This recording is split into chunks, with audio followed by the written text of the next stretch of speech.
Eto na, nagkakagulo na sila Luistro saka yung mga grupo na gustong i-impeach si Sara Duterte. Dahil kahapon, kumalat na yung balita na wala talagang ebidensya kasi naman ito si Luistro habang ini-interview ni Ted Filon, umami na wala talagang ebidensya. Tapos to the rescue na rin ang abogado nitong mga complainant na si Attorney Ligutan. Pero sa halip na ang mangyari ay matabunan yung kumalat na balita na wala talagang ebidensya, ay lalo pa nilang pinatunayan sa sambayan ng Pilipino na wala talagang ebidensya.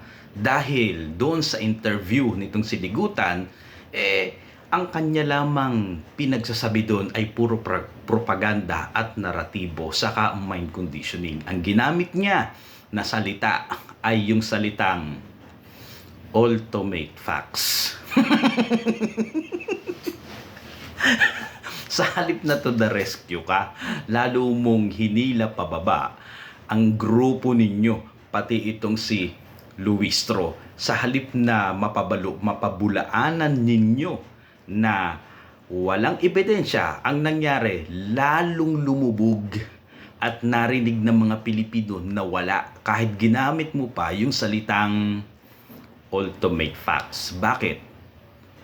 Nung sinasabi mo yung salitang ultimate facts para ma-refute na walang ebidensya, dapat mo yun, i-debunk mo yun Meron ka ba na na-provide na ebidensya?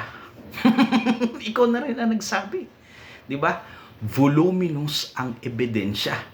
Asan yung voluminous na yon? Di ba? Wala kang ipinakita sa publiko.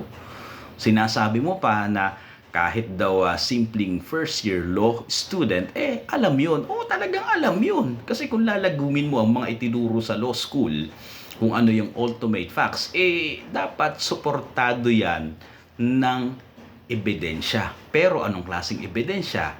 Ebidensyang katanggap-tanggap or admissible sa korte. Ano yung ipinipresent ninyo na wala? Kumbaga, chismis. Yeah? Chismis at sinasabi nyo may mga data kayo. Yung mga data na yon, dapat para maging admissible yon or katanggap-tanggap sa korte, dapat yun ay authenticated.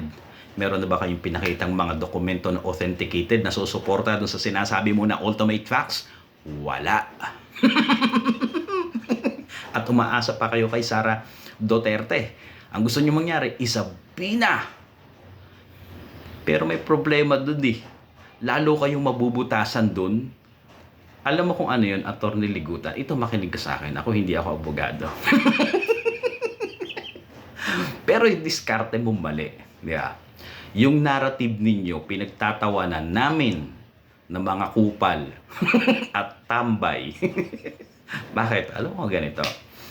Ang sabi mo, merong unexplained wealth si Sara Duterte. Anong batayan nyo? Yung kanyang salin. At para suportahan yon, kinakailangan nyo na kunin or isabina ang kanyang mga bank record at yung ITR. Ang tanong, papaano ninyo nahulaan na yon ang susuporta at magkakaroon ng matibay na ebidensya doon sa unexplained wealth ni Sara Duterte gamit ang bank account?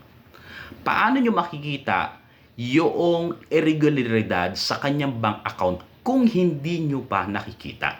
So therefore, speculation nyo yan. Hula yan. Baka naman ang inyong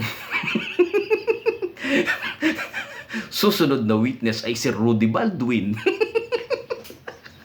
Bakit? Siya lang ang katiwa-tiwala at naniniwala yung ibang mga Pilipino na tutupad yung kanyang hula. Paano mo malalaman? So, speculation mo lang yon. And therefore, speculation, hindi siya pwedeng maging ebidensya. Speculation mo yun sabihin mo, kinakailangan i-provide ni Sara Duterte. Sus ko po, babalik tayo sa basic. Ikaw na nagsasabi niyan. Basic rule. Yeah? Ang tinuturo sa law school, ang burden of proof na saan? Diba? Nasa nag-aakusa. Nasa plaintiff. Diyos ko po, Rode.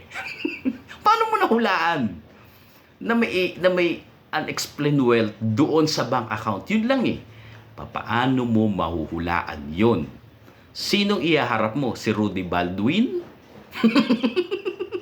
Doon pa lang pwede ka ng butasan. Di ba? Pwede ka ng butasan doon ligutan. Oh, therefore, pag binutasan ka doon, paano mo mga yun mapapasabi na yung bank record ni Sara Duterte? Oh, 'di ba? Kinakailangan mag-present ka muna. Oh, ganito bla bla bla. Oh, saka mo ipasabi na, pero 'di ba? May butas doon.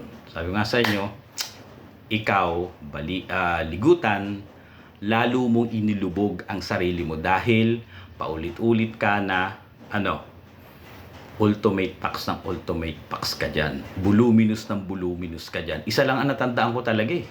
Nung sa sinasabi mo na ultimate pax, meron ko natandaan. Si Ultimate Warrior. Yun ang natandaan ko.